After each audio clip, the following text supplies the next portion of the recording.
حسین یا حسین، حسین یا حسین، دنیا میں ایک نقطہ وحدت حسین ہے، ہر طبقہ بشر کی ضرورت حسین ہے۔ اعوذ باللہ من الشیطان الرجیم، بسم اللہ الرحمن الرحیم، الحمد للہ رب العالمین، والصلاة والسلام علی سید الانبیاء والمرسلین، حبیب الہ العالمین ابی القاسم محمد، اللہم صلی علی محمد وآل محمد وعجل فرجہم، وعلى آلہ الطیبین الطاہرین، سیما بقیت اللہ فی الارضین، قال اللہ تعالی فی کتابہ الکریم، بسم اللہ الرحمن الرحیم، ام حسبت ان اصحاب الكهف والرقیم كانوا من آیاتنا عجبا۔ درود بھیجے گا محمد و آل محمد پر، اللہم صلی علی محمد و آل محمد وعجل فرجہم۔ خدا متعال کا انتہائی شکر ہے، انتہائی احسان ہے، اس نے بغیر مانگے ہمیں بہت ساری نعمتیں نصیب فرمائی ہیں۔ خدا متعال کی بے پناہ نعمتیں ایسی ہیں، کاؤنٹ بھی نہیں کر سکتے ہم انہیں، جنہیں ہم نے مانگا بھی نہیں ہے، سوچا بھی نہیں ہے کبھی ان کے بارے میں، اور خدا متعال کی ان نعمتیں ہم پر برس رہی ہیں، وہ نعمتیں ہمیں ملتی چلی جا رہی ہیں۔ اس کی وجہ یہ ہے کہ خدا متعال چونکہ خالق ہے، وہ مالک ہے، تو اس نے ان تمام ضرورتوں کو پہلے سے ہی دیکھ لیا ہے۔ وہ جانتا ہے کہ ہم انسان ہیں، ہماری یہ ضرورتیں ہیں، اس نے تمام نعمتیں ہمیں فراہم کرتی ہیں۔ کچھ نعمتوں کو پوائنٹ آؤٹ کرتا ہے کہ ان نعمتوں کو تو خاص کر تم لوگ شکر بجا لاؤ، اور اصول زندگی کا یہی ہے، فاذکرونی اذکرکم واشکروا لی ولا تکفرون، تم میرا ذکر کرو، یعنی کیا مطلب ذکر کرو؟ یاد رکھو اس بات کو کہ ایک کنیکشن ہے تمہارا خدا کے ساتھ، ڈپینڈنٹ ہو خدا کے اوپر۔ یہ جو ذکر ہے یہ صرف ورڈز نہیں ہے کہ جو زبان سے نکلنے، بلکہ یہ ایک کانسٹنٹ ریمائنڈر ہے ایک ریالٹی کا کہ آپ اور میں ایک خالق کی مخلوق ہیں، اس نے ہمیں کسی انٹینشن کے ساتھ، کسی پلان کے ساتھ خلق کیا۔ فاذکرونی اذکرکم، تم میرا ذکر کرو، اس بات کو یاد رکھو، اذکرکم، میں تمہیں یاد رکھوں گا۔ خدا ذکر کرے گا تو مطلب کیا ہے؟ بے پناہ قدرت رکھنے والا، رحم اور محبت کے جذبے کے ساتھ ذکر کرنے لگے، فاذکرونی اذکرکم واشکروا لی، اور تم میرا شکر بجا لاؤ اور کفران نعمت مت کرو۔ یہ زندگی کا اصول ہے جو قرآن کریم نے دیا ہے۔ تو آپ اور میں زندگی میں ہمیشہ کوشش کیا کریں؟ وہ یہ کہ اللہ کی نعمتوں کو کم از کم تھوڑا بہت شمار کر لیا کریں، گن لیا کریں۔ اچھا کیسے گنیں؟ ہماری لائف اتنی بزی ہو گئی ہے کہ ہمیں اپنے بارے میں سوچنے کا موقع نہیں مل رہا۔ یہ آج کی دنیا کا جو ایک ڈائلیما ہے وہ یہ ہے کہ لوگ سیل فون کے اندر کمیونیکیشن کے اندر، سوشل میڈیا کے اندر، ٹریولنگ کے دوران اتنا بزی ہو چکے ہیں کہ ان کو یہی سوچنے کا موقع نہیں ملتا کہ میں کون ہوں، میری ڈیسٹینی کیا ہے، میں کس طرف ٹریولنگ کر رہا ہوں. تو اس وقت پرابلمز میں سے ایک پرابلم یہ ہے، لیکن بہرحال اللہ کے دین کے اندر ان تمام چیزوں کا حل موجود ہے. تو مثال کے طور پر بہت آسان ایک ترکیب آپ کی خدمت میں عرض کروں گا، میرے خیال میں بہت ہی آسان ہے جو میں سمجھ پا رہا ہوں. تو انشاءاللہ پروردگار مجھے اور آپ کو عمل کی سعادت نصیب فرمائے گا. درود بھیجے گا محمد و آل محمد پر. اللہم صلی علی محمد و آل محمد وعجل فرجہم. کیسے خدا کا ذکر کریں اور کیسے خدا کا شکر بجا لائیں. ہم نے کئی مرتبہ اپنی عرائض کے اندر جو بھی تقاریر کی ہیں، مجالس پڑھی ہیں، بی بی کی تسبیح کا ذکر کیا ہے. اللہ کا کرم ہے، خدا کا شکر ہے، یہ تسبیح پڑھنے کا عمل ہماری قوموں کے درمیان رائج ہے. بعض قوموں کے اندر تسبیح پر اتنی شدت نہیں ہے، تاکید نہیں ہے، لیکن بحمداللہ ہم جو کسی طرح سب کانٹیننٹ سے کنیکٹڈ ہیں، اب افریقہ کے بارے میں میرا یہی خیال ہے، وہاں پر ہمارے ہاں تسبیح پڑھنا ایک رسم کے طور پر شامل ہے. عبادت ہے اور ایک رسم بھی ہے، کلچر بنا ہوا ہے. اب صرف آپ کو مجھے کیا کرنا ہے، اس تسبیح کو تھوڑا سا توجہ کے ساتھ پڑھ لیں، تھوڑا اس کے اندر میننگ کے اوپر غور کر لیں.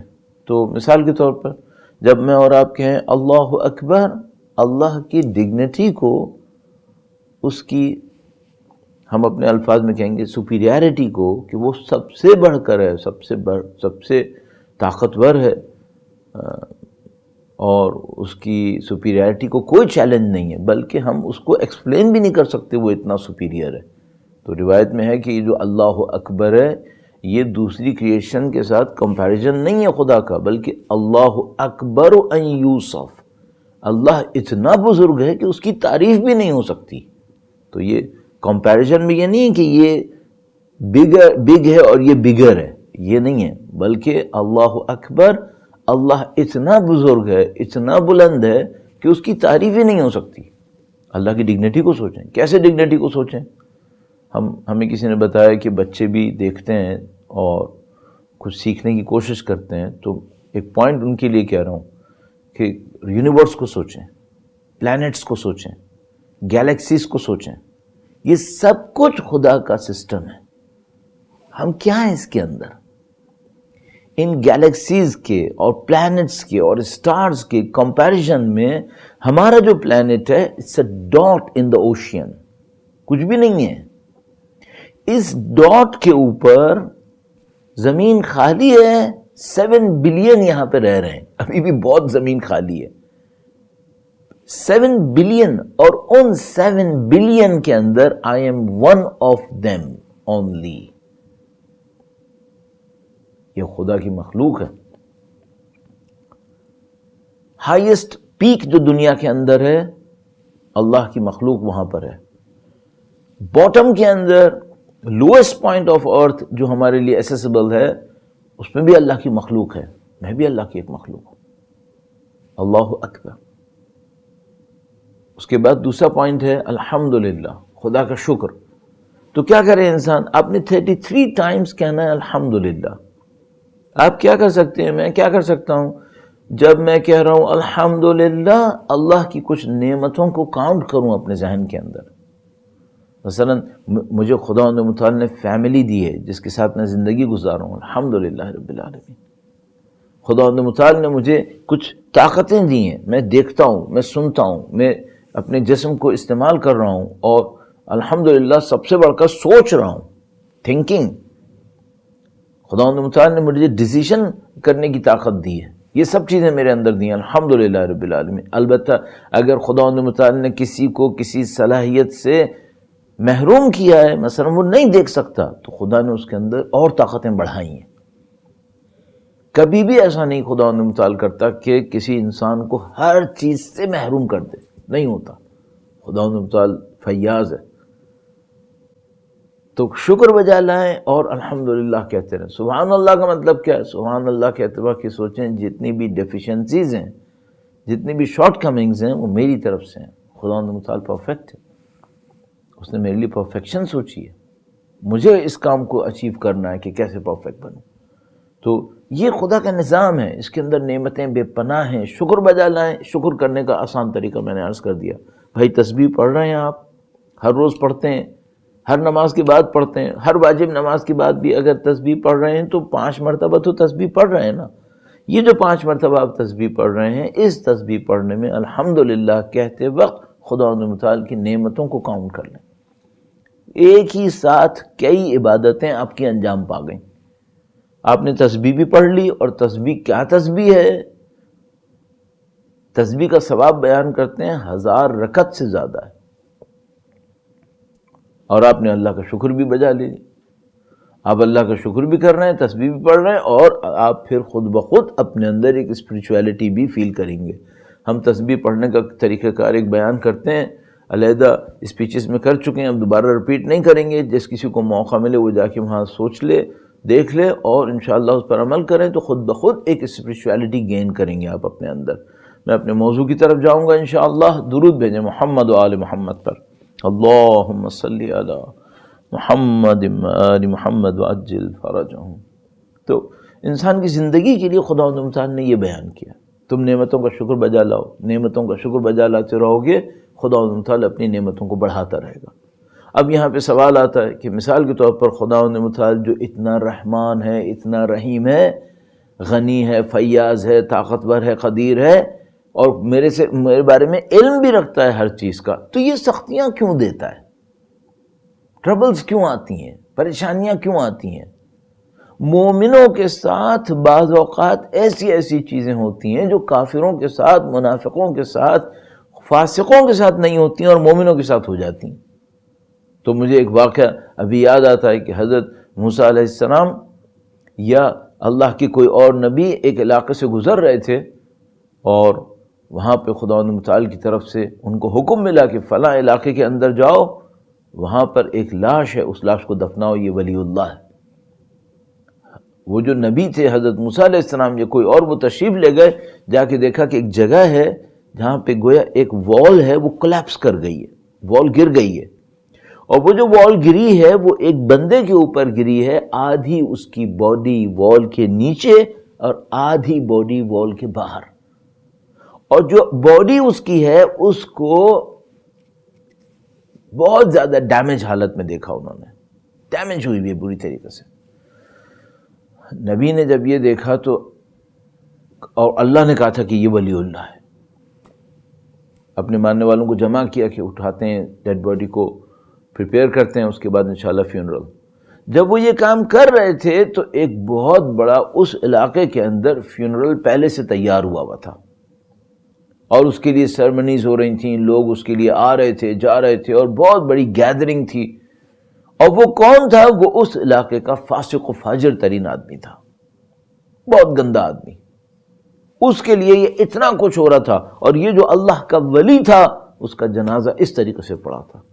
تو وہ نبی جو تھے انہوں نے اللہ سے کہا، اے اللہ، تیرا ولی اور اس کا جنازہ ایسے پڑا ہے، اور وہ فاسق و فاجر، اور اس کے جنازے میں اتنے لوگ آئے ہوئے، اتنی شان و شوکت. عجیب بات ہے، فلسفی اس دنیا کے اندر.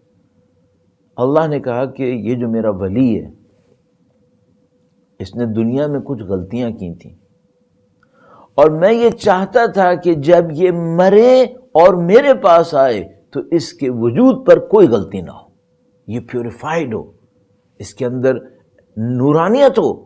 تو جو غلطیاں اس نے کی تھیں اس غلطیوں کو میں نے چاہا سب ختم کر دوں یہیں پہ. اور وہ کیسے میں نے ختم کی؟ اس طریقے سے اس کو اس مشکل میں ڈال کر ساری سختیاں ختم کر دی اس کی.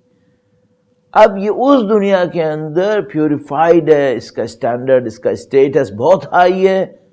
اور وہ جو فاسق تھا اس نے اپنی زندگی میں کچھ اچھے کام کیے تھے، دشمن تھا اللہ کا، گناہ بہت زیادہ کرتا تھا، لیکن اس نے کچھ اچھے کام کیے تھے، اور اس کو آخرت کی کوئی پرواہ نہیں تھی.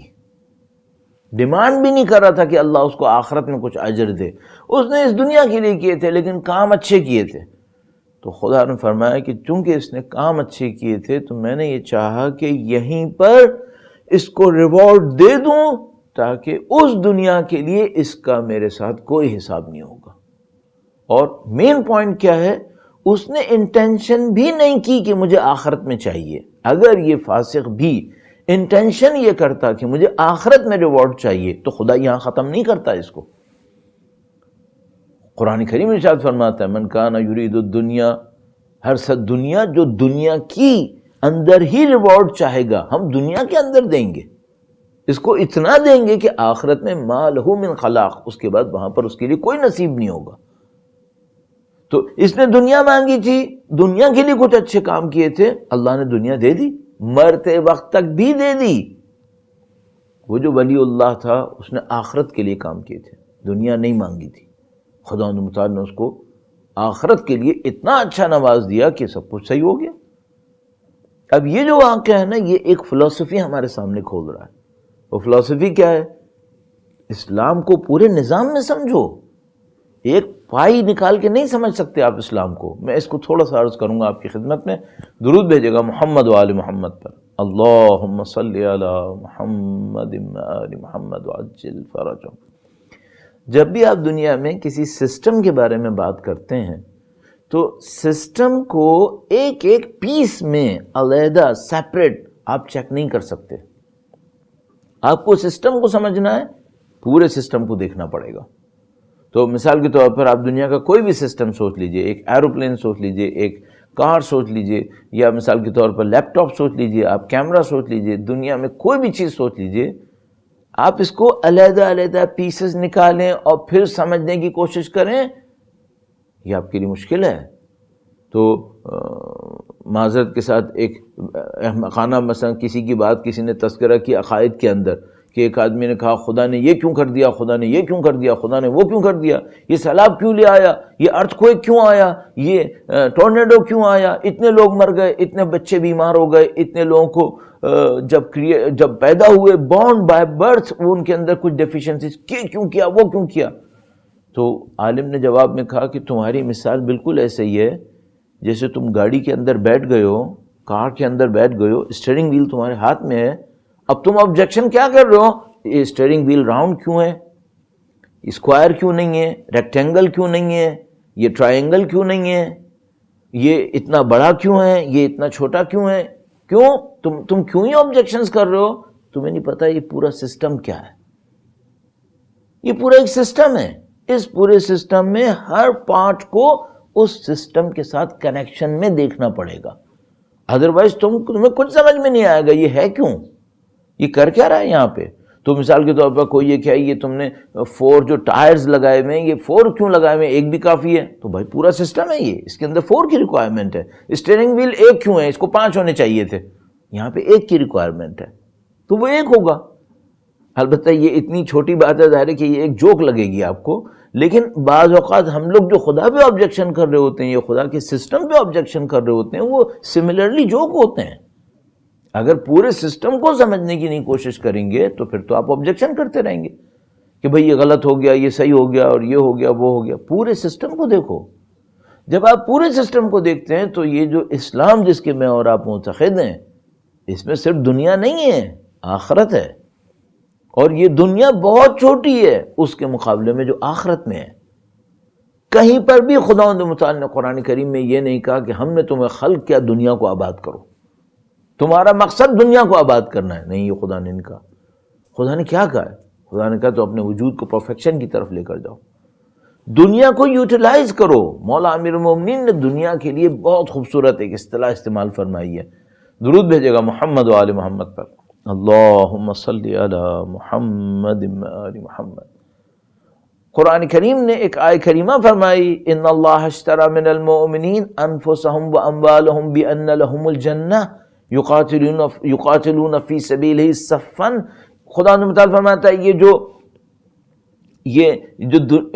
خدا کا نظام ہے اس میں وہ مومنین سے خرید رہا ہے ان کے نفس کو، ان کی جان کو، ان کے مال کو. تو جو خدا نے یہ کہا کہ ان اللہ اشتری من المؤمنین، نفس کو خریدے گا، مومنین سے مال کو خریدے گا، اس کے بدلے میں ان کو جنت دے گا، آخرت دے گا. تو امیر المومنین نے فرمایا یہ دنیا ہے نا، یہ دنیا بازار ہے، یہ دنیا ایک بازار ہے. اس کے اندر تم قیمت لگاؤ کہ تمہیں اپنی جان کے بدلے میں کیا چاہیے، تمہیں اپنے مال کے بدلے میں کیا چاہیے. تو مثلا میں اپنی جان دوں، اپنی زندگی لگاؤں، چونکہ یہ لائف تو میری ایک فلو میں کے اندر بہتی رہے گی، نیور بی اسٹاپڈ. یہ لائف کا ٹائم بہتر رہے گا. تو میں جو اپنی زندگی گزار رہا ہوں اس کے اگینسٹ مجھے کیا چاہیے؟ ایک گھر، ایک بزنس، پاپولیرٹی، فیم چند سالوں کے لیے، یہ اس کے اگینسٹ چاہیے. تو میں نے کیا کیا؟ اپنی جان بیچی، یہ لے لیا. امیر المومنین فرمانے سوچ سمجھ کے کام کرو، تم جو کچھ بیچ رہے ہو یہ بہت کاسٹلی ہے، بہت ایکسپینسو ہے، اس کو چھوٹی چیز پہ مت بیچو. امام کیوں کہہ رہے ہیں چھوٹی چیز پر؟ کیوں؟ چونکہ اگر میں نے اپنی جان کے بدلے میں یہ پورا پلانٹ لے لیا، ناٹ پاسبل. اگر میں لے لوں پورا پلانٹ میرا ہو جائے تو اس کے بعد ایک اور کوشچن ہے، کتنے سال کے لیے؟ 40 years, 60, 70, 80, 100, that's it. اس کے بعد مجھے مرنا ہے. جب میں مرنا ہے تو اس کے بعد جو زندگی ہے وہ کتنے سال کی ہے؟ خالدین فیہا cannot be counted. تو وہاں میں نے کیا کیا؟ میں نے 100 years کے اگینسٹ جو لوز کیا وہ کیا تھا؟ Maybe hundreds of thousands of years of my life. تو امیر المومنین فرمائے تم سستا سودا نہیں کرنا. اپنی زندگی کو جو بہت ایکسپینسو ہے، اس کے اندر تمہاری نفخت فیہ من روحی، خدا کا امر بھی ہے، اس کے بدلے میں تم کیا لے لو؟ 100 years کی کوئی چیز لے لو، 50 years کی. یہ جو میں 100 اور 50 کہہ رہا ہوں یہ بھی میں بہت زیادہ کہہ رہا ہوں، آپ کو پتا ہے انسان جو اپنی میٹیریل لائف سے زیادہ انجوائے کرتا ہے 25-30 ایئر سے زیادہ نہیں ہے. کچھ بھی کر لیتا ہے، اس سے زیادہ انجوائے نہیں کر پاتا. اس کے بعد تو پھر وہ اتنا بوڑھا ہو جاتا ہے تو اس کو کوئی چیز ہی نہیں خبر ہوتی کیا ہوا میرے ساتھ، بچتا ہی نہیں پھر اس کے بعد پھر. تو امام کیا فرما رہے ہیں؟ سستا نہیں بیچو، اچھی قیمت دے کے اٹھو. اور اس کے بعد اچھی قیمت کے لیے کیا فرمایا؟ کہ یہ دنیا بازار ہے، یہاں تجارت ہو رہی ہے، تم اپنے نفس کو بیچنے آئے ہو، اچھی قیمت پہ بیچنا. اور اس کے بعد ایک جملہ فرمایا بہت خوبصورت، فرمایا اپنے نفس کی قیمت جنت سے کم مت لگانا. اوہ، یعنی اگر اپنے نفس کے بدلے میں تم کچھ لینا چاہتے ہو، کم سے کم جو لونا، ایٹ لیسٹ جس کے اوپر تم ایگری کرنا سیل اور پرچیز میں، وہ کیا ہو؟ جنت سے کم نہیں لینا. کیا مطلب؟ جنت تو اسٹارٹنگ پوائنٹ ہے، جنت اسٹارٹنگ پوائنٹ ہے، اس کے بعد بہت کچھ ہے. تم جنت سے نیچے نہیں آنا. جنت سے نیچے آنے کا مطلب کیا ہے؟ دنیا کے 4 گھر لے لیے، ٹورانٹو میں میری فلاں بلڈنگ ہو گئی، مثلا کینیڈا میں نے یہ کام کر لیا، مثلا فلاں کنٹری کا پریزیڈنٹ ہو گیا چند سال کے لیے، وہ بھی نہیں ہو رہا کوئی، لیکن اگر ہو گیا اس کے اوپر تم نے زندگی دے دی. امام فرمائے جنت سے نیچے نہیں آنا، جنت بھی اسٹارٹنگ پوائنٹ ہے. تو انشاءاللہ یہ لاجک ہے پروردگار عالم کی کہ تم اپنی زندگی کو استعمال کرو اور اس کے بدلے میں کوئی بہت اچھی چیز لو، اس طرف جاؤ، اور اس کے لیے تمہیں تھوڑا ٹف ٹائم اٹھانا پڑے گا.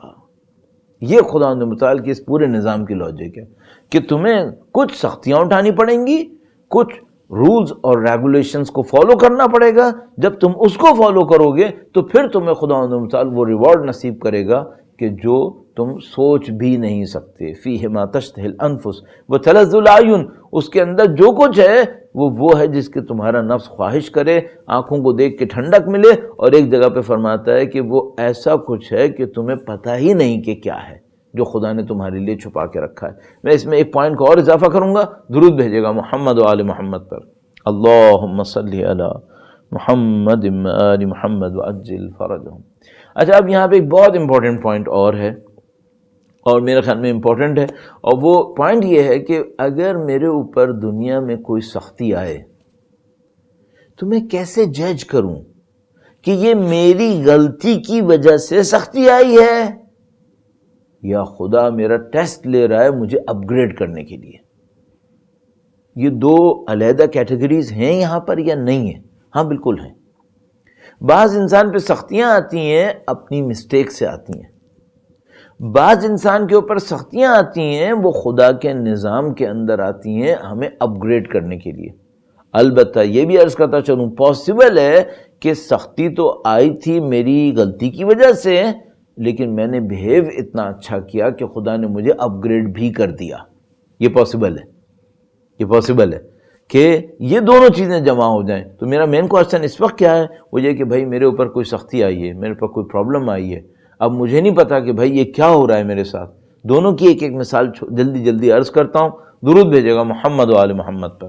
اللہم صلی علی محمد و آل محمد وعجل فرجہم. اس سے پہلے کی مثال کہوں ایک جملہ اور عرض کرتا چلوں، اور میں کوشش یہ کر رہا ہوں کہ جو فلاسفیکل ٹرمز ہیں ان کو بالکل نہ بولوں، جو ایسی کمپلیکیٹڈ ٹرمنالوجیز ہیں ان کو بالکل استعمال نہ کروں. تو بس ایک پوائنٹ اور آپ کی خدمت میں عرض کر دوں. بعض اوقات سوشل بیہیویئر، سوسائٹی کی وجہ سے انسان کو ایک مشکل سے گزرنا پڑتا ہے جس میں اس کی کوئی غلطی نہیں ہوتی، لیکن سوسائٹی میں ہو رہا تھا، اس وجہ سے اس مصیبت سے اس کو بھی گزرنا پڑے گا. خدا متعال نے ایک آیت کریمہ ارشاد فرمائی ہے جو بہت عجیب ہے. فرمایا وَاتَّقُوا فِتْنَةً لَا تُصِيبَنَّ الَّذِينَ ظَلَمُوا مِنْكُمْ خَاصًّا. تم اس ایگزام سے ڈرو، اس امتحان سے ہوشیار رہو جو صرف اس پر نہیں آئے گا جس نے ظلم کیا ہے، سب پہ آئے گا. تو کچھ ایگزامز ایسے ہیں جو صرف ان پر نہیں آتے جنہوں نے ظلم کیا ہے.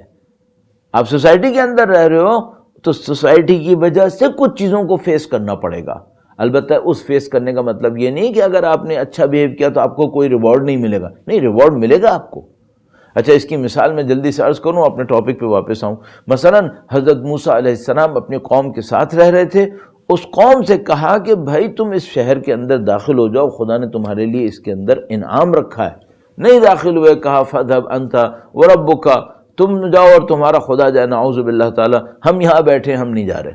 خدا متعال نے عذاب میں مبتلا کیا. یتیہون فی الارض 40 سنہ، 40 سال تک وہ ایک جگہ کے اوپر گھومتے رہے. 40 ایئرز، فار 40 ایئرز.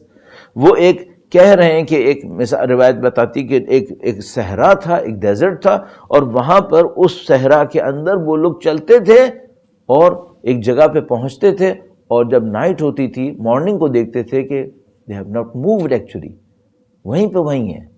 40 ایئرز تک ان کی کمیونٹی اس سائیکل کے اندر رہی ہے. البتہ ممکن ہے میں آپ کی خدمت میں عرض کرتا چلوں، قرآن کریم کے بیان سمبولک ہوتے ہیں. تو یہ جو کہہ رہے ہیں کہ ایک ڈیزرٹ تھا اور اب موو کر رہے تھے اور وہ جاتے تھے آگے اور کہیں نہیں پہنچ پاتے تھے، مارننگ کو دیکھتے تھے وہیں کھڑے ہیں، شاید یہ سمبولک ہو. سمبولک کا مطلب کیا ہے؟ یعنی یہ وہ کمیونٹی تھی جو اپنے آبجیکٹیوز کو اچیو نہیں کر پا رہی تھی. اسٹرگل کر رہے تھے، ایفرٹس کر رہے تھے، لیکن کمیونٹی جن آبجیکٹیوز کو اچیو کرنے کے لیے اسٹرگل کر رہی تھی وہ آبجیکٹیوز اچیو نہیں کر پا رہی تھی.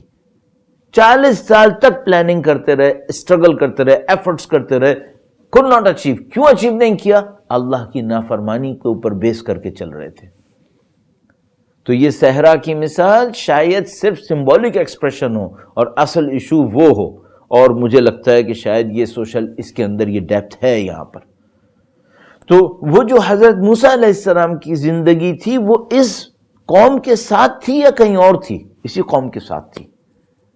اس کا مطلب کیا ہے؟ وَاتَّقُوا فِتْنَةً لَا تُصِيبَنَّ الَّذِينَ ظَلَمُوا مِنْكُمْ خَاصَّةً. کچھ قوم کے مقدرات ایسے ہوتے ہیں، قوم کی ڈیسٹنی ایسی ہوتی ہے پوری کمیونٹی کی اور پوری ایک نیشن کی، کہ جس میں ایک سیپریٹ انڈیویجول باہر نہیں آ سکتا. یعنی یہ پورا ایک سائیکل ہوتا ہے جس کے اندر چلنا پڑتا ہے. تو ان کی غلطیوں میں بھی انسان پھنستا ہے، بعض اوقات آتا ہے، اور لیکن اگر بیہیو اچھا کرے گا اور اس کو کاؤنٹر کرے گا تو ریوارڈ پائے گا، ظاہر ہے. جیسے کہ میں نے مثال میں حضرت موسیٰ علیہ السلام کو عرض کیا. درود بھیجے گا محمد و آل محمد پر. اللہم صلی علی محمد و آل محمد وعجل فرجہم. تو اگر میرے اوپر ایک سختی آئی ہے، اب مجھے نہیں پتہ یہ سختی میری غلطی سے آئی ہے. مثلاً کیسے؟ یہ جو خدا نے قرآن کریم میں فرمایا، ہم نے فلاں قوم پہ عذاب بھیجا. کیوں عذاب بھیجا؟ وہ یہ جرم کر رہے تھے. بنی اسرائیل کے اوپر عذاب کیا. کیوں عذاب کیا؟ یہ انبیاء کو قتل کرتے تھے. انہوں نے خدا کے احکام کو اپنے ہاتھ سے چینج کر دیا. خدا کا ایک حکم تھا, یہ کتاب کو اپنے ہاتھ سے لکھ لیتے تھے, یہ مال و دولت کو جمع کرنے کے پیچھے چڑے گئے. خدا متعال نے ان کو چارج شیٹ ان کی پوری پریپیئر کیا قرآن کریم کے اندر. بنی اسرائیل نے یہ کیا, یہ کیا, یہ کیا, یہ کیا, اور اس کی وجہ سے ہم نے ضربت علیہم الذلۃ والمسکنہ, ان کے اوپر بے عزتی لکھ دی ہے, ان کے اوپر حقارت لکھ دی ہے. یہ خدا کے سامنے کبھی اچھے نہیں بنیں گے. ہاں دنیا میں ممکن ہے چیمپئنز بن جائیں, خدا کے سامنے کوئی اسٹیٹس نہیں رہے گا. خدا نے متعال ارشاد فرماتا ہے. تو بعض اوقات انسان کے اوپر ایک سختی آتی ہے. کیوں سختی آئی ہے؟ غلط کام کیا ہے. وہ غلط کام ایک انڈیویجول بھی ہو سکتا ہے, ایک انڈیویجول نے غلط کام کیا ہے, اور ایک قوم بھی ہو سکتی ہے. تو بہت واقعات ہیں, بہت ساری چیزیں ہیں. مثلا ایک چیز مجھے اور عجیب اچھی یاد آ گئی. ایک اور موقع پر درود بھیجے گا محمد و آل محمد پر, اللہم صلی علی محمد و آل محمد. ایک بندے خدا تھا, ایک شہر کے اندر اس کو دفن کر رہے تھے. جب دفن کر رہے تھے تو وہاں سے ایک عارف گزرے, اللہ والے. انہوں نے دیکھا کہ بھئی ایک بندے کو دفن کر رہے ہیں, اور وہ عارف بیان کرتے ہیں بعد میں کہ جب وہ دفن ہو رہے تھے تو میں نے خود دیکھا کہ شیطان اس کی قبر میں جا رہے ہیں, شیطان اس کی قبر میں جا رہے ہیں, اور وہ چلا رہا ہے اندر سے. یہ جو موت کے لمحات ہوتے ہیں, قبر, دفن, موت, ہم کچھ دیکھتے ہیں, مردہ کچھ اور دیکھتا ہے, مردہ کچھ اور دیکھتا ہے, مردہ برزخ دیکھتا ہے, ہم دنیا دیکھتے ہیں.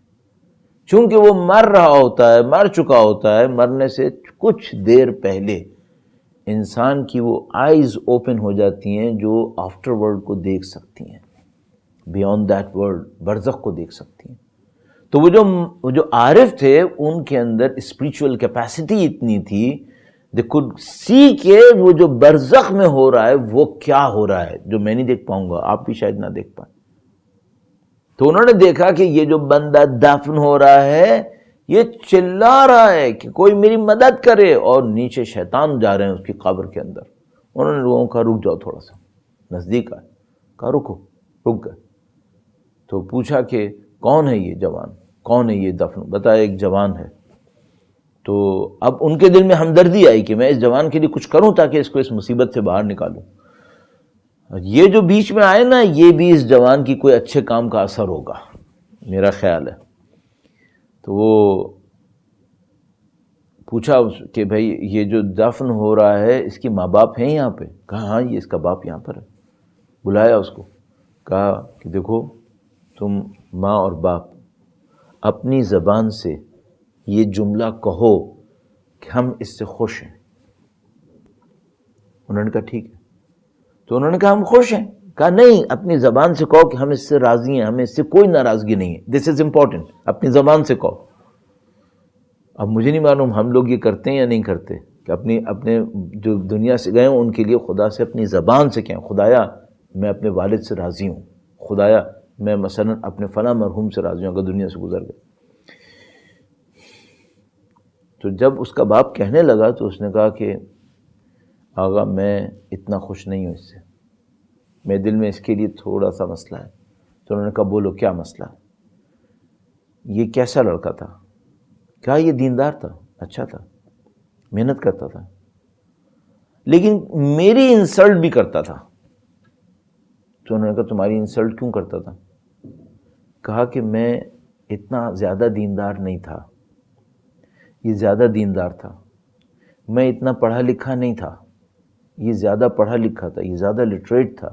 مثلا ایکیڈیمکس اس کے زیادہ تھے, میرے کم تھے. تو کہنے لگے کہ میں جب اس کے سامنے کوئی بات کہتا تھا نا تو یہ مجھے بولتا تھا تمہیں کیا پتہ ہے, نہ تمہاری یونیورسٹی کی ایجوکیشن مجھ سے زیادہ ہے, نہ تمہاری ریلیجس ایجوکیشن مجھ سے زیادہ ہے, اور میں دیکھو سوسائٹی میں بھی موو اراؤنڈ کر رہا ہوں, تو تمہیں کیا پتہ, تم کیوں کہہ رہے ہو؟ تو کہنے لگا یہ بعد وقت مجھے ایسے کہتا تھا. جب یہ کہتا تھا نا تو میرا دل اندر سے کچل جاتا تھا, کرش ہو جاتا تھا کہ یہ میری انسلٹ کیوں کرتا ہے, لیکن یہ مانتا ہی نہیں تھا. تو ان آغا نے کہا کہ دیکھو میں تم کو بتا دیتا ہوں اس کے ساتھ کیا ہو رہا ہے. پھر انہوں نے اس کو تفصیل سے بتایا کہ یہ اندر چل رہا ہے اس وقت, یہ بہت چیخ رہا ہے اس وقت, اور دیکھو شیطان اس کی قبر کے اوپر انتظار کر رہے ہیں، جیسے ہی تم لوگ بند کرو گے شیطان نیچے جائیں گے اور اس کو زندگی بھر وہاں پہ تنگ کریں گے۔ اب تم ایک بات بتاؤ، تم اپنے بچے کی آخرت کو اچھا کرنا چاہتے ہو یا نہیں دیکھنا چاہتے؟ کہنے لگا میں چاہتا ہوں کہ اس کی آخرت اچھی ہو جائے۔ کہا دیکھو پھر اس سے راضی ہو جاؤ، معاف کر دو اسے۔ تو اس نے ریئلائز کیا کہ اگر میں معاف نہیں کروں گا تو یہ سختی آئے گی، وہ میرا بیٹا ہے اور یہ ہوگا وہ ہوگا۔ اس نے کہا آقا میں نے معاف کیا، الحمدللہ میرا اس سے اب کوئی مسئلہ نہیں ہے۔ آقا نے کہا دوبارہ دہراؤ اس بات کو کہ میں نے اس کو معاف کیا، مجھے دل میں اس کے لیے کوئی غلط بات نہیں ہے۔ اس نے کہا میں اس کو کہتا ہوں۔ تو آقا نے اس کو بتایا، کہنے لگا دیکھو پیسفل ہو گیا، شیطان بھی باہر چلا گیا ہے، اب نہیں جائے گا کوئی قبر میں۔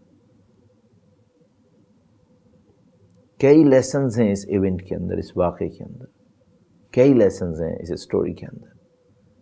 ایک لیسن یہ ہے، یہ جو زبان سے ہم کچھ کہتے ہیں اور کسی کا دل دکھاتے ہیں یہ ختم نہیں ہوگا۔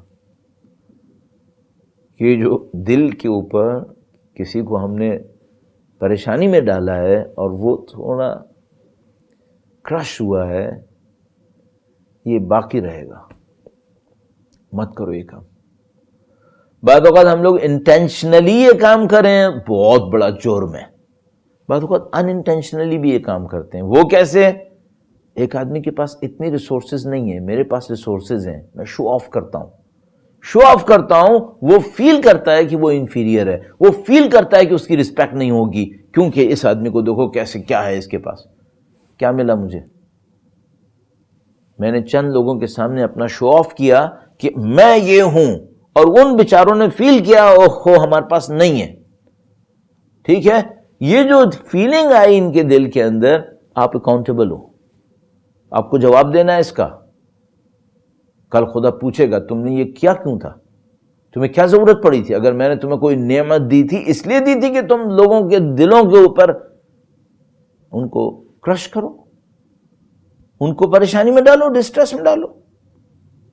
تو جو انسان کچھ کام کرتا ہے اس سے مصیبتیں آتی ہیں۔ ہاں یہ مثال دے دی میں نے آپ کی خدمت میں، اور ایسی پتہ نہیں کتنی مثالیں ہمارے پاس۔ اگر میں ایسی روایتیں جمع کرنا شروع کروں، easily I can tell you hundreds of traditions مل جائیں گی جس میں اس کانسیپٹ اور تھیم کے اوپر کام کیا گیا ہے۔ جو کرو گے وہ تم کو اٹھانا پڑے گا۔ بعض اوقات یہ ہوتا ہے، بعض اوقات نہیں، ہماری زندگی میں اکثر یہی ہوتا ہے۔ اب کچھ دفعہ ایسا ہوتا ہے خدا کسی کو کسی اسٹیٹس پہ لے جانا چاہتا ہے۔ اس کی تھوڑی سی تفصیل ایک واقعے کے ساتھ عرض کروں گا، یہ بھی ایک واقعہ عرض کروں گا۔ درود بھیجے گا محمد و آل محمد پر، اللہم صلی علی محمد و آل محمد وعجل فرجہم۔ آج سے تقریباً 30 سال پہلے، شاید 30 سال سے بھی زیادہ، ہمارے مدرسے میں ایک استاد آئے درس دینے کے لیے، more than 30 years۔ ان کا نام تھا آیت اللہ احمدی میانجی، آیت اللہ احمدی میانجی۔ بہت پاکیزہ انسان تھے، بہت پاکیزہ۔ یعنی جب وہ آئے مدرسے کے اندر، میں نے شاید ان کو اپنی زندگی میں پہلی دفعہ دیکھا تھا، بس جیسے ہی دیکھ رہے تھے ہم لوگ، پورا مدرسہ ان کے ٹرانس میں تھا کہ نہیں ہی از سم تھنگ ایلس۔ اور وہ آئے، انہوں نے بہت ہی سمپل بیٹھے ایک جگہ کے اوپر اور ایک درس دیا، اور بالکل جیسے بات کر رہے ہوں۔ تو انہوں نے جب درس دینے لگے تو کہا کہ قرآن کریم مجھے دے دیجئے۔ قرآن کریم دیا، انہوں نے قرآن کریم کو کھولا، ایک آیہ کریمہ دیکھی، اس آیہ کریمہ کو پڑھنا شروع کیا، اس کے اوپر انہوں نے تھوڑا سا درس دیا، پھر اس میں ایک واقعہ سنایا۔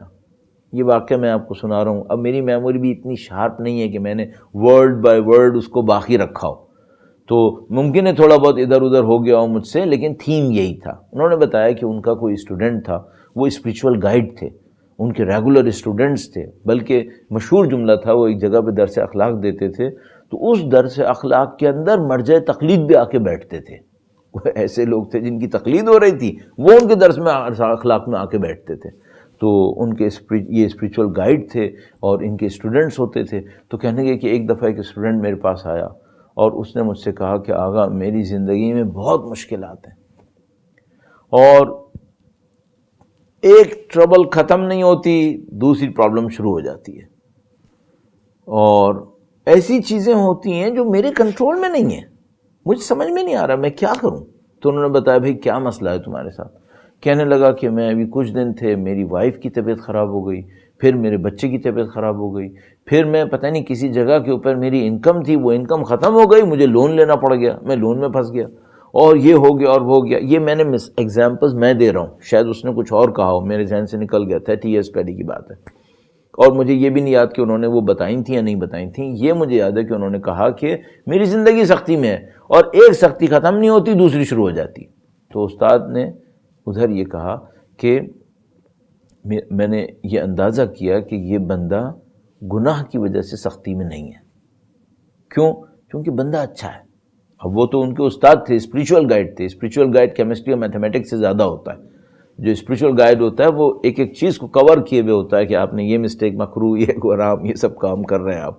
تو موسٹلی اس کو سب کچھ پتہ ہوتا ہے. جو آیت اللہ خمینی، امام خمینی کے جو اسپریچول گائیڈ تھے دو تھے، آیت اللہ شاہ آبادی اور آیت اللہ مرزا جواد ملکی تبریزی.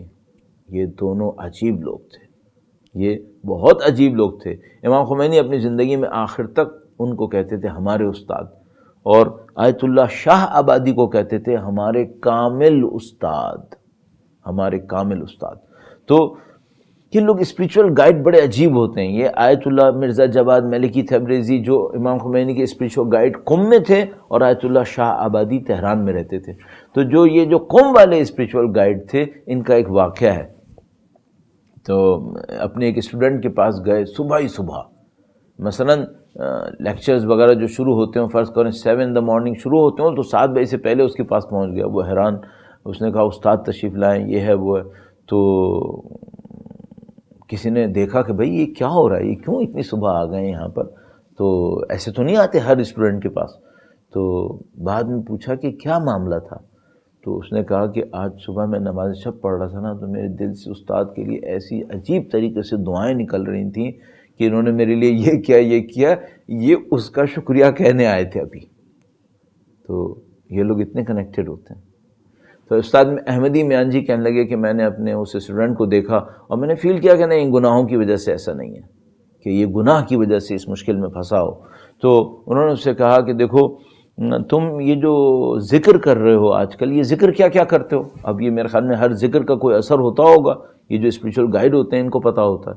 تو اس نے کہا کہ استاد جو آپ دعائیں کہتے ہیں میں وہ پڑھتا ہوں، جو آپ ذکر کہتے ہیں میں وہ ذکر کرتا ہوں، میں اور کچھ نہیں کر رہا ہوں. تو انہوں نے فرمایا کہ ٹھیک ہے، یہ جو تم نماز کے بعد دعائیں مانگتے ہو وہ کیا مانگتے ہو؟ ہر نماز کے بعد انسان ایک دعا مانگتا ہے مثلا. تو اس نے بتایا کہ میں یہ دعا مانگتا ہوں، یہ دعا مانگتا ہوں. پھر اس کے اندر اس نے ایک جملہ بولا، اس نے کہا میں دعا مانگتا ہوں خدایا مجھے مولا امیر المومنین کے اصحاب میں قرار فرما.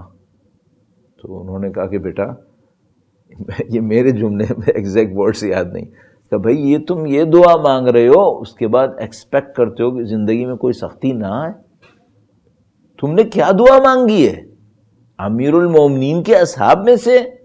جو امیر المومنین کے اصحاب تھے وہ میثم تمار تھے، جو امیر المومنین کے اصحاب تھے وہ ابو ذر غفاری تھے، وہ جو امیر المومنین کے اصحاب تھے وہ سلیمان فارسی تھے. یہ کیا زندگیاں آسانی سے گزار رہے تھے؟ خود امیر المومنین زندگی آسانی سے گزار رہے تھے کیا؟ ذرا امیر المومنین کے مصائب تو دیکھو جو زندگی میں گزرے ہیں، اصحاب امیر المومنین کے مصائب تو دیکھو. اچھا یہ جو مشکلات آئیں ان کے اوپر کسی غلطی کی وجہ سے آئیں؟ نہیں، نعوذ باللہ تعالی. کیوں آئیں؟ انہوں نے اللہ سے ایک مقام طلب کیا ہے. جس مقام کو انہوں نے طلب کیا تھا اس میں یہ سختیاں آنی ہی آنی تھیں. کیوں؟ دنیا اور آخرت کا ایک کنیکشن ہے. اس آخرت کے اندر اگر کوئی مقام چاہیے، اس دنیا کے اندر بھی اگر کوئی اسپریچول اسٹیٹس چاہیے، کچھ ٹیسٹ ہوں گے، کچھ ایگزامز ہوں گے. ایک آدمی کیا مجھے پی ایچ ڈی مل جائے، مجھے کوئی تھیسس نہ لکھنا پڑے، مجھے کوئی بک اسٹڈی نہ کرنی پڑے، مجھے پی ایچ ڈی مل جائے، پاسبل نہیں ہے. وہ تو پھر کوئی جعلی پی ایچ ڈی مل سکتی ہے، لیکن اگر تم کو اوریجنل کوئی پی ایچ ڈی چاہیے تو تمہیں پڑھنا پڑے گا، تمہیں تھیسس لکھنا پڑے گا، تمہیں ریسرچ ورک کرنا پڑے گا. تو اگر مجھے اللہ سے کوئی اسپریچول اسٹیٹس چاہیے، میں مانگ رہا ہوں خدا سے، ایگزام آئیں گے یا نہیں آئیں گے؟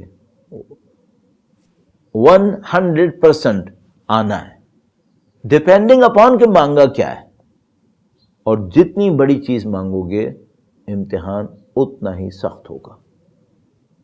بس یہاں پہ یہ کلاسیفیکیشن کنفرم ہے کہ کچھ امتحان، کچھ سختیاں ہمارے گناہوں سے آتی ہیں. دعا کمیل کے اندر دیکھیے خدا متعال کے سامنے فرمایا اللہم اغفر لی الذنوب التی، خدا میرے ایسے گناہ بخش دے، وہ گناہ بخش دے، وہ گناہ بخش دے. البتہ امیر المومنین ہم جیسوں کو سکھانے کے لیے یہ سب بخش دے، یہ گناہوں کے اثر ہوتے ہیں، کوئی ڈاؤٹ نہیں ہے. اس کا طریقہ کار کیا ہے کل انشاءاللہ عرض کرنے کی کوشش کروں گا. کچھ سختیاں انسان کے اوپر آتی ہیں بڑے مقام کی وجہ سے. بڑا مقام مانگا ہے اس نے، اب جو بڑا مقام مانگا ہے تو سختی تو آنی ہے. مولا امیر المومنین کے اصحاب میں جانا چاہتا ہے. اللہ اکبر، اب تو سب کچھ ہوگا. اب ذرا تصور کیجئے ہم میں سے اکثر لوگ اللہ سے دعا کر رہے ہو خدایا ہمیں وقت کے امام کے آوان و انصار میں قرار فرما. الحمدللہ الہی امین. اگر یہ دعا مانگ رہے ہیں سختی آئے گی یا نہیں آئے گی؟ اور ہم یہ کہہ رہے ہیں خدایا سختی کیوں آ گئی؟ کوئی ایک چیز لے لو، یا یہ کہو کہ مجھے سختی نہیں اٹھانی ہے، کوئی سختی نہیں چاہیے، یا یہ کہو کہ مجھے یہ رتبہ نہیں چاہیے، اس کو کسی قیمت پر ہی اٹھانا ہوگا.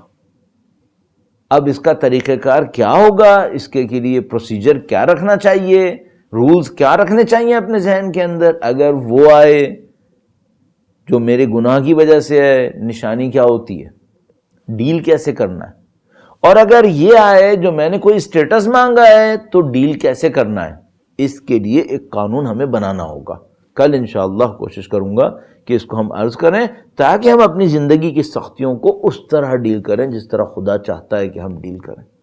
ورنہ کیا ہوگا؟ ورنہ یہ ہوگا کہ ایک آدمی کو ہارٹ اٹیک ہونے والا ہے اور وہ پیناڈول کھا رہا ہے اور سمجھ رہا ہے کہ میں صحت یاب ہو گیا. یہ معاملہ خراب ہو جائے گا.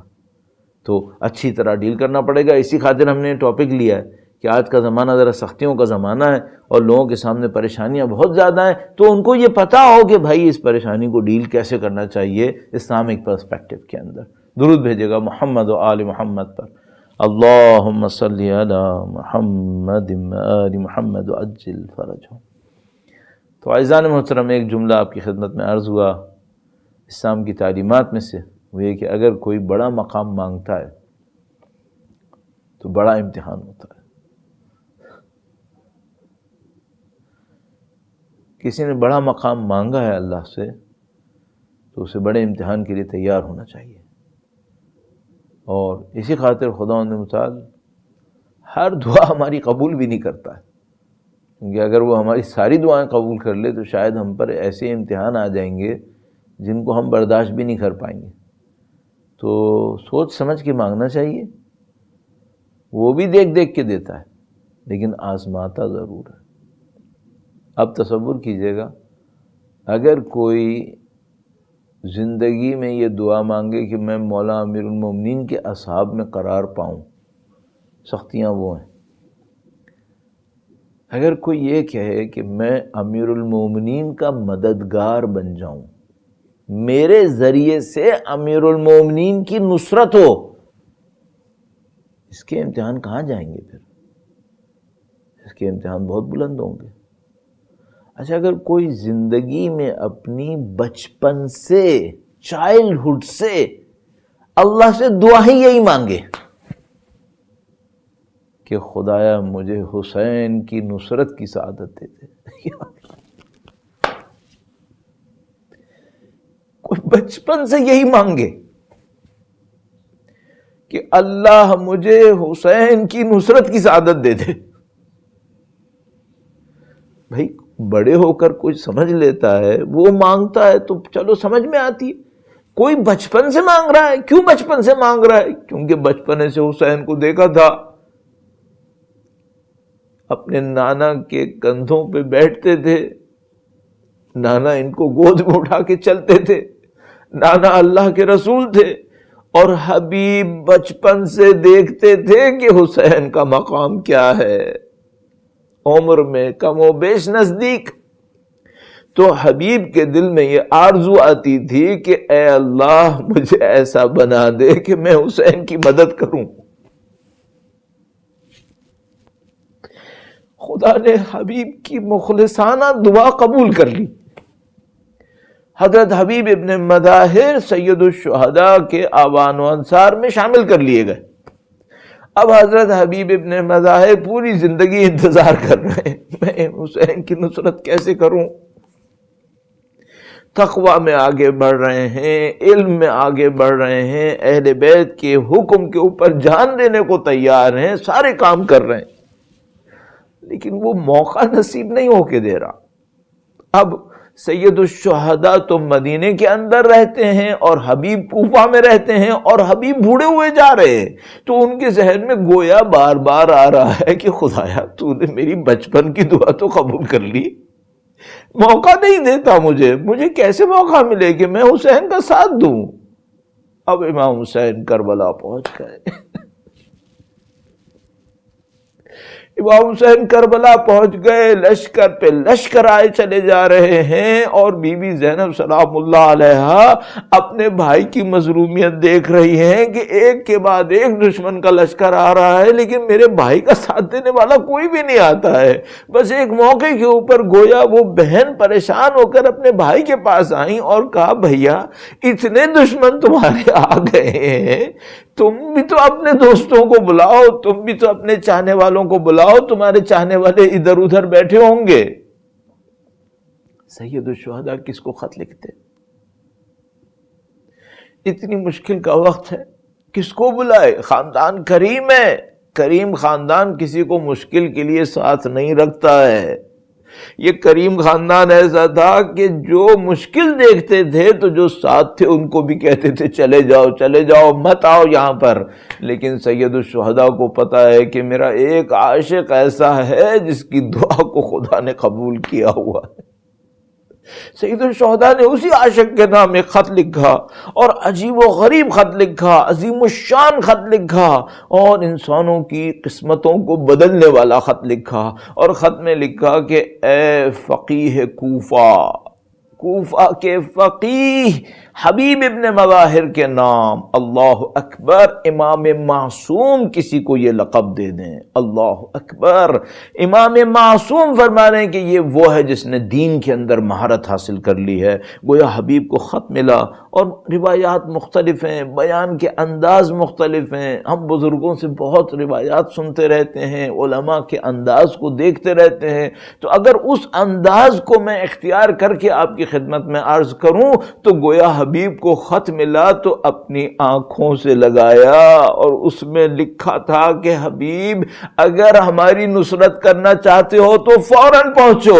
گویا حبیب کو وہ دلی مراد مل گئی جس کو بچپن سے ڈھونڈ رہے تھے. کہا یہ وقت آ گیا، اور ایک طرف سے خوش تھے کہ حسین نے مجھے یاد کیا، دوسری طرف سے غمگین تھے کہ میرے مولا کے اوپر کیسے یہ وقت آیا. بس حبیب تیار ہوئے. عزیز و بیانات تو بہت مختلف انداز کے ہیں، لیکن ہمارے پاس کچھ روایات ہیں جو قدر قابل اعتماد ہیں، جن کے اوپر ہم اعتماد کر سکیں گے بزرگوں کے بیان کو دیکھتے ہوئے. تو مثلا بیان کرتے ہیں کہ حبیب ابن مظاہر کے ہاتھ میں خط آیا، زوجہ نے بھی دیکھا کہ حبیب ابن مظاہر کے پاس خط ہے، گویا جو خط لایا تھا وہ بھی سامنے ہی ہے. اور اب حبیب ابن مظاہر سے کہیں ان کی زوجہ نے اسی کے سامنے پوچھ لیا کہ اے حبیب ارادہ کیا ہے. حبیب نے کہا کہ اب میرا خیال میں حبیب نے حضرت حبیب ابن مظاہر نے گویا تقیہ کرنا چاہا ہوگا. کہا کہ میں اس کے اوپر فیصلہ کروں گا. لیکن جب انہوں نے جملہ کہا ان کی زوجہ کو بہت برا لگا کہ میرا شوہر اور نواز رسول کے بلانے پر کہہ رہا ہے کہ میں غور کروں گا. بس کچھ دیر تو برداشت کیا اور اس کے بعد برداشت نہ ہوا. حبیب سے کہا اے حبیب تم نے آج جو کام کیا یہ تم نے پوری زندگی کبھی نہیں کیا تھا. جب بھی حسین تمہیں کچھ کہتے تو تم فوراً کرتے تھے، لیکن آج تم نے یہ کام کیسے کیا؟ میں کہوں گا مومنہ کا کردار یہ ہونا چاہیے چاہیے کہ وہ اپنے مرد کو اور اپنی اولاد کو نصرت امام وقت کے لیے بھیجے اور کہے کہ نصرت کرنی ہے۔ حبیب نے دلاسا دیا کہ میں نے صرف اس وجہ سے جواب دیا، ورنہ حبیب کا دل تو امام حسین کے لیے دھڑکتا ہے، بچپن سے ان کے لیے جان دینے کی آرزو میں زندہ ہے۔ بس ایک موقع کے اوپر سوچا کہ میں کوفہ سے روانہ کیسے ہوں، ہر طرف عبید اللہ ابن زیاد کے لشکر والے ہیں اور وہ ہر طرف پابندیاں لگائے بیٹھے تھے۔ حبیب نے گویا اپنے ایک غلام کو سواری دے کر باہر بھیجا اور کہا کہ تم چلے جاؤ اور میں تمہیں بعد میں ملوں گا تاکہ ہم لوگ کربلا کی سمجھا سکیں۔ عزیز و بیانات میں ترک کروں گا اور بس مصائب کے دو جملوں کی طرف لے کر آؤں گا کہ سید الشہداء کی محضر میں حبیب ابن مظاہر پہنچنے لگے۔ جب حبیب ابن مظاہر سید الشہداء کی خدمت میں بصد مشکل پہنچے تو سید الشہداء استقبال کے لیے آگے بڑھے، سید الشہداء استقبال کے لیے آگے بڑھے۔ حبیب امام کے پاس پہنچے، گویا قدموں میں گرے اور رونا شروع کر دیا، کہا مولا آپ کی مظلومیت پہ گریا ہے۔ ابھی حبیب اس مظلومیت پہ رو رہے تھے کہ اندر سے سلام کی پیغام آنے لگے۔ بی بی زینب نے سلام کہلوایا کہ میرے بھائی کی نصرت کرنے والے پر ہمارا سلام۔ حبیب نے گویا خاک اڑانا شروع کر دی، ارے حسین کے اوپر غربت کا یہ وقت آ گیا، میرا جیسا اکیلا آدمی آ رہا ہے تو بیویاں سلام کہہ رہی ہیں۔ ارے حبیب آج تو وہ دن نہیں ہے اور عاشور میں عصر سے پہلے آپ شہید ہو جائیں گے، اور یہ سب دیکھنے کے لیے خدا نے امام سجاد کو رکھا ہے جو جلتے خیمے دیکھیں گے، اسارتوں کو دیکھیں گے۔ الا لعنت اللہ علی القوم الظالمین وسيعلم الذين ظلموا أي منقلب ينقلبون۔ پروردگارا تجھے واسطہ نبی اولاد نبی کا ہے، پاک پروردگار تجھے حضرت حبیب ابن مظاہر کی خلوص کا واسطہ، ان کی محبت، اہل بیت کا واسطہ خدایا ہمیں اہل بیت کی نورانیت سے منور فرما، ان کی سچی محبت، ان کی پرخلوص عقیدت اور اس عقیدت میں جان ساری کی سعادت نصیب فرما۔ اے پاک پروردگار ہماری غلطیاں، ہماری تقصیرات، ہماری خطا، ہمارے گناہوں کو اپنے حبیب کے صدقے میں خدایا سید الشہداء کے صدقے میں ہمارے مرحومین کی مغفرت فرما، تاکہ انشاءاللہ ہم اور ہمارے مرحومین اہل بیت اطہار کی جوار رحمت میں جگہ زندگی گزاریں، اس دنیا کے اندر نصرت کریں اور اس دنیا کے اندر ان کی جوار رحمت نصیب فرما۔ امام کے ظہور کا دن دیکھنا نصیب فرما، ان کی نصرت اور نصرت کی راہ میں شہادت نصیب فرما۔ ربنا تقبل منا انک انت السمیع العلیم بجاہ محمد و عطرتہ الطاہرین وعجل فی فرج مولانا صاحب الزمان۔ اللہم صلی علی محمد و آل محمد وعجل فرجہم۔